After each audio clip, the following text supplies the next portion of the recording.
তো গত ৩ দিনে আমি প্রায় ৪০ থেকে ৫০টা এসআইআর ফর্ম ফিল আপ করেছি এবং সেই অভিজ্ঞতা থেকে আপনাকে জানাতে পারি যে আপনারা যদি এসআইআর ফর্ম ফিল আপ করতে চান তাহলে আপনাদের কি সমস্যা হতে পারে।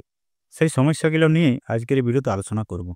মূলত আপনাদের সমস্যা হতে পারে বিবাহিত মহিলাদের ক্ষেত্রে কিভাবে ফর্মটি ফিল আপ করবেন, বা যদি বয়স্ক কোনো বিধবা হন তাহলে তার ফর্মটি কিভাবে ফিল আপ করবেন, ফর্মটি বাংলা না ইংরেজিতে ফিল আপ করবেন, এটা আপনাদের সমস্যা হতে পারে। 2002 এর লিস্টে নাম থাকলে কিভাবে ফিল আপ করবেন, না থাকলে কিভাবে ফিল আপ করবেন, বাবা বা মা যদি মারা যান তাহলে কিভাবে ফিল আপ করবেন, আত্মীয়র জায়গায় কী লিখবেন, পিতার নাম লিখবেন না মায়ের নাম লিখবেন না স্বামীর নাম লিখবেন, বা সম্পর্কের জায়গায় কী লিখবেন, পিতা মাতা না স্বামী। এবং এছাড়াও যদি ফর্মটা ফিল আপ করার সময় যদি আপনারা কোনো ভুল ত্রুটি করে ফেলেন বা যদি আপনি ভুল ফিল আপ করেন তাহলে সেটার সমাধান কী রয়েছে, তো এই সমস্ত বিষয় নিয়ে আজকে এই ভিডিওতে আলোচনা করব। তো অবশ্যই ভালো লাগলে ভিডিওটি শেয়ার করবেন এবং চ্যানেলে নতুন হয়ে থাকলে অবশ্যই চ্যানেলটিকে সাবস্ক্রাইব করে রাখবেন। তো এসআইআর ফর্ম হয়তো অনেকে পেয়েছেন, না হয় কয়েকদিন পর দেখুন হয়তো আপনারাও পেয়ে যাবেন। তো পাওয়ার পর কীভাবে ফিল আপটি করবেন, তো চলুন আপনাকে সেই প্রসেসটা আজকের এই ভিডিওতে জানিয়ে দিচ্ছি। তো দেখবেন ফর্মের উপরে লেখা থাকবে ভারতের নির্বাচন কমিশন গণনা ফর্ম, তারপর বিএলওর নামটি দেওয়া থাকবে এবং মোবাইল নাম্বারটি দেওয়া থাকবে। যদি আপনাদের ফর্মটি ফিল আপ করতে কোনো সমস্যা হয় তাহলে সেই মোবাইল নাম্বার দিয়ে আপনি যোগাযোগ করতে পারেন। তারপরে যে এই অংশটা থাকবে সেটাকে আপনাদের কোনো কিছু করার দরকার নেই, যা আছে তাই রেখে দিবেন। নির্বাচকের নামও দেওয়া থাকবে, অ্যাপিং নাম্বার দেওয়া থাকবে, ঠিকানাও দেওয়া থাকবে, তারপর কিউআর কোড একটা দেওয়া থাকবে এবং বর্তমান ভোটার কার্ড অনুযায়ী একটি ছবি দেওয়া থাকবে। তারপরে যে ফাঁকা জায়গা রয়েছে এখানে একটা ফটো আপনাকে রিসেন্ট তোলা দিতে হবে, যেটা হবে রঙিন ফটো। তারপর নিচে জন্ম তারিখটা দেওয়া থাকবে, অবশ্যই আধার কার্ড না হয় ভোটার কার্ড অনুযায়ী ক্যালকুলেট করে আপনাকে বের করে জন্ম তারিখটি দিতে হবে। তারপর রয়েছে আধার নাম্বার ঐচ্ছিক। তো দেখুন এখানে আধার নম্বরটা ঐচ্ছিক থাকলে অবশ্যই আপনাকে দিতে হবে, যেহেতু আপনার কাছে আধার কার্ড রয়েছে। তারপর রয়েছে মোবাইল নাম্বার। মোবাইল নাম্বারটা আপনার বৈধ থাকতে হবে, অবশ্যই মোবাইল নাম্বারটা এখানে দিয়ে দিবেন। তারপর পিতা বা অভিভাবকের নাম। তো এখানে যে ব্যক্তির এই যে নির্বাচকের নাম রয়েছে সেই ব্যক্তির বাবার নামটা দিতে হবে। যদি বিবাহিত মহিলা হন এক্ষেত্রে বাপের বাড়ির এখানে পিতার নামটা আপনাকে দিতে হবে। তারপর এপিং নাম্বারটা অবশ্যই থাকলে দিয়ে দিবেন। তারপর নিচে রয়েছে মায়ের নাম। মায়ের নামটাও কিন্তু বাপের বাড়ির যে মা তার নামটি এখানে দিতে হবে এবং এপিং নাম্বারটাও থাকলে অবশ্যই দিয়ে দিবেন। যদি মারা যান তাহলে এখানে এপিং নাম্বারটা দেওয়ার প্রয়োজন নেই। তারপর রয়েছে স্বামী বা স্ত্রীর নাম। তো এখানে যদি বিবাহিত মহিলা হন তাহলে অবশ্যই এখানে স্বামীর নামটি আপনি লিখে দিবেন। তারপর নিচে তার এপিং নাম্বারটা অবশ্যই দিয়ে দিবেন। তো এই যে ফর্মটি আপনি ফিল আপ করবেন, আপনার ফর্মটা দেখুন হয়তো বাংলাতে থাকবে। চাইলে আপনি বাংলাতেও ফিল আপ করতে পারেন অথবা ইংলিশেও করতে পারেন, সমস্যা নেই। যদি বাংলাতে করেন তাহলে পুরোটা বাংলায় করবেন, যদি ইংরেজিতে করেন তাহলে পুরোটাই ইংরেজিই করবেন। তারপর নিচের যে অংশটা রয়েছে এটা হচ্ছে মূল বিষয়। নিচে দেখুন দুইটি অংশ রয়েছে। বাঁ সাইডের যে অংশ রয়েছে সেটা হচ্ছে যদি 2002 এর ভোটার লিস্টে নাম থাকে তাহলে বাঁ সাইডের অংশটা ফিল আপ করতে হবে, আর যদি 2002 এর ভোটার লিস্টে নাম নেই তাহলে ডান সাইডের অংশটা ফিল আপ করতে হবে। এটা কিন্তু আপনাকে ভালোভাবে বুঝতে হবে। উপরের যে অংশটা আপনি ফিল আপ করবেন সেটা আপনার 2025 অনুযায়ী ফিল আপ করতে হবে। 2025-এর ভোটার লিস্ট অনুযায়ী আপনাকে উপরের অংশটা ফিল আপ করতে হবে, যা আছে তাই দিয়ে। এবং নিচের যে দুইটি অংশ রয়েছে দুইটি অংশের মধ্যে যে কোনো একটা ফিল আপ করতে হবে, সেটা হচ্ছে 2002 এর ভোটার লিস্ট অনুযায়ী। এই বিষয়টি আপনাকে মাথায় রাখতে হবে। উপরের অংশটা হচ্ছে 2025 অনুযায়ী, নিচের যে কোনো একটা অংশ হচ্ছে 2002 অনুযায়ী। তো দেখুন এই যে ফর্মটি আমি ফিল আপ করছি, সেই মহিলার বয়স প্রায় 80 বছরের উপরে।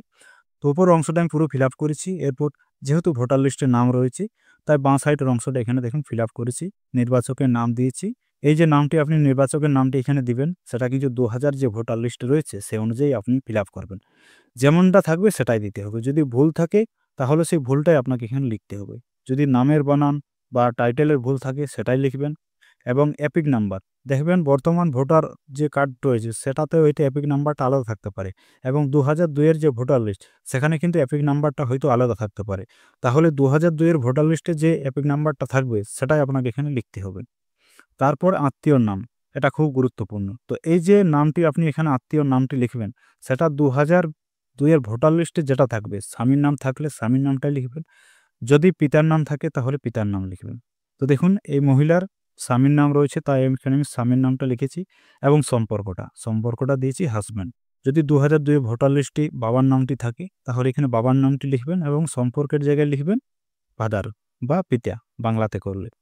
তারপর আপনার জেলার নামটি থাকবে, রাজ্যের নামটি থাকবে, বিধানসভা ক্ষেত্রের নামটি থাকবে। সেটাও কিন্তু আপনি 2002 এর সেই ভোটার লিস্ট অনুযায়ী পেয়ে যাবেন। ওই 2002 এর ভোটার লিস্টে হয়তো দেখবেন আপনার বিধানসভা আলাদা ছিল, এখন কিন্তু বর্তমানে বিধানসভা আপনার আলাদা হয়েছে। সেটা কিন্তু আপনাকে সেই 2002 এর ভোটার লিস্ট অনুযায়ী ফিল আপ করতে হবে, যেটা কিন্তু আপনার সেই ভোটার লিস্টে বিধানসভার নামটাও দেওয়া থাকবে এবং বিধানসভা ক্ষেত্রের নম্বর সেটাও কিন্তু এখানে এই জায়গাতে দেওয়া থাকবে এবং অংশ নম্বরটাও দেখবেন উপরের জায়গাতে অংশ নম্বরটিও দেওয়া থাকবে এবং কর্মিক সংখ্যা এইগুলো হচ্ছে কর্মিক সংখ্যা। মূল বিষয় আপনাকে এখানে মাথায় রাখতে হবে, উপরের অংশটা হচ্ছে 2025 অনুযায়ী, নিচের দুইটি অংশের মধ্যে যে কোনো একটা ফিল আপ করতে হবে। যেটা বললাম 2002 এর লিস্টে যদি নাম থাকে তাহলে বাঁ সাইডেরটা, যদি লিস্টে নাম না থাকে তাহলে ডান সাইডটা। যেমনটা দেখুন এই ফর্মটা যেটা আমি ফিল আপ করেছি সেটা হচ্ছে 2002 এর ভোটার লিস্টে নাম নেই এবং এই যে মহিলাটা সেটা হচ্ছে ঝাড়খণ্ড থেকে বিবাহিত হয়ে এসেছেন।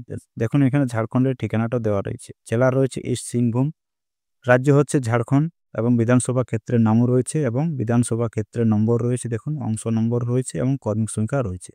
তো পশ্চিমবঙ্গ ছাড়া যদি অন্য কোনো রাজ্য থেকে বিয়ে হয়ে এসে থাকেন তাহলে সেখানের ভোটার লিস্ট অনুযায়ী নিচের অংশটা আপনাকে ফিল আপ করতে হবে। আমাদের এখানে যেমন 2002 এর ভোটার লিস্ট অনুযায়ী ফিল আপ করতে হচ্ছে, তো তেমনি ঝাড়খণ্ডের ক্ষেত্রে 2003 ভোটার লিস্ট অনুযায়ী অংশটা ফিল আপ করতে হয়।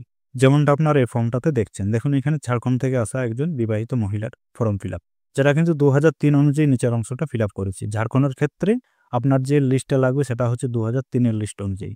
এই মহিলার ক্ষেত্রে এখানে যেটা নামটি আমি দিয়েছি নিচের অংশটাতে সেটা হচ্ছে ইনার পিতা এবং পিতার এপিক নাম্বারও দেখুন দিয়েছি এবং আত্মীয় নাম অর্থাৎ পিতার নাম অর্থাৎ বাবার নামও এখানে দিয়েছি এবং সম্পর্কটা দিয়েছি ফাদার।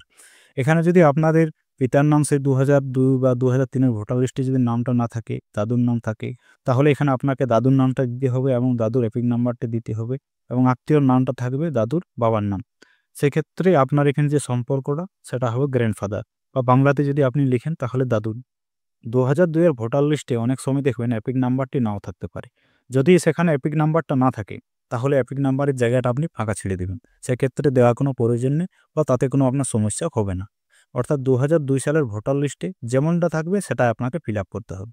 যদি সেখানে ভুল বানান থাকে বা টাইটেলটা ভুল থাকে বা বাবার নামটা ভুল থাকে বা এপিক নাম্বারটা ভুল থাকে, যেটা থাকবে সে অনুযায়ী করতে হবে, কিন্তু উপরের অংশটা আপনাকে বর্তমান ভোটার কার্ড অনুযায়ী করতে হবে। হ্যাঁ, যদি অন্যান্য কোনো রাজ্য থেকে বিবাহিত মহিলার ক্ষেত্রে হয় তাহলে যেটা আপনাকে জানালাম ঝাড়খণ্ডের ক্ষেত্রে 2003 এর ভোটার লিস্ট লাগে। আমাদের এখানে যেমন পশ্চিমবঙ্গের ক্ষেত্রে 2002 সালের ভোটার লিস্ট লাগে, তেমনি ঝাড়খণ্ডের ক্ষেত্রে 2003 সালের ভোটার লিস্ট অনুযায়ী নিচের অংশটা ফিল আপ করতে হবে। এবং আজকে নির্বাচন কমিশন নির্দেশও দিয়েছেন যে যেখানে ফটো দেওয়ার কথা সেই ফটোটা আপনি নাও দিতে পারেন, অর্থাৎ সেটা বাধ্যবাধকতা নয়।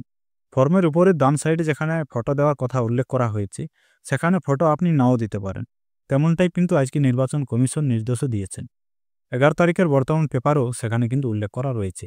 তবে যেহেতু অপশানটা রয়েছে অবশ্যই ফটো আপনারা দিয়ে দিবেন। দেখা গেল ফর্মটি ফিল আপ করার সময় হয়তো আপনি কোথাও কিছু ভুল করেছেন, তো দেখুন অক্ষরে ছোটোখাটো যদি ভুল হয় তাহলে আপনি হোয়াইটনার ব্যবহার করেও সেটার সমাধান করতে পারেন, অর্থাৎ হোয়াইটনার দেওয়ার পর আপনি সেখানে সঠিকটা লিখতে পারেন, তাতে কোনো সমস্যা নেই। আর দেখা গেল পুরো ফর্মটা আপনি ভুল ফিল আপ করেছেন, উপরের অংশটা আপনি ভুল করেছেন এবং নিচের অংশটা আপনার ভুল রয়েছে, তাহলে দেখুন এর সমাধান রয়েছে। আপনি কি করবেন, জেরক্স সেন্টারে যাবেন, উপরের অংশটি যেটা আপনার কিউআর কোড থাকবে, আপনার নামটা দেওয়া থাকবে, ছবিটা দেওয়া থাকবে, সেই অংশটা আপনি ভাঁজ করবেন এবং বাড়িতে হয়তো থাকবে আপনার ব্ল্যাঙ্ক একটি ফর্ম, সেটার নিচ অংশটি ভাঁজ করে সেখানে জেরক্স করাবেন। অর্থাৎ উপরের অংশটি ভাঁজ করে নিচের অংশটার সাথে জুড়ে আপনি জেরক্স সেন্টারে যদি জেরক্স করেন তাহলে আপনার কাজ হয়ে যাবে, তাতে কিন্তু সমস্যা নেই। যে ফর্মগুলো বাড়িতে দেওয়া হচ্ছে সেইগুলোতে কোনো সিরিয়াল নম্বর দেওয়া নেই, তো এক্ষেত্রে সেভাবেও সেই ফর্মটি আপনি আবার বানিয়ে নিতে পারেন, তাতে কোনো সমস্যা নেই। আর যদি অক্ষরের কোনো ছোটোখাটো ভুল হয় তাহলে আপনি হোয়াইটনারে মুছে সেখানেও সঠিকটা লিখে দিতে পারেন, তাতেও কোনো সমস্যা নেই। আর এক্ষেত্রে যে ফর্মটি আপনি ফিল আপ করবেন সেটা বাংলাতেও করতে পারেন অথবা ইংরেজিতেও করতে পারেন, যেটাতে আপনার সুবিধা হবে সেই মতো আপনি করতে পারবেন। তো এসআইআর ফর্ম ফিল আপ নিয়ে আশা করি আর কোনো আপনাদের সমস্যা হবে না। সমস্যা থাকলে অবশ্যই মতামত ভিডিওর কমেন্টে জানাবেন। চ্যানেলে নতুন হয়ে থাকলে অবশ্যই চ্যানেলটিকে সাবস্ক্রাইব করে রাখবেন।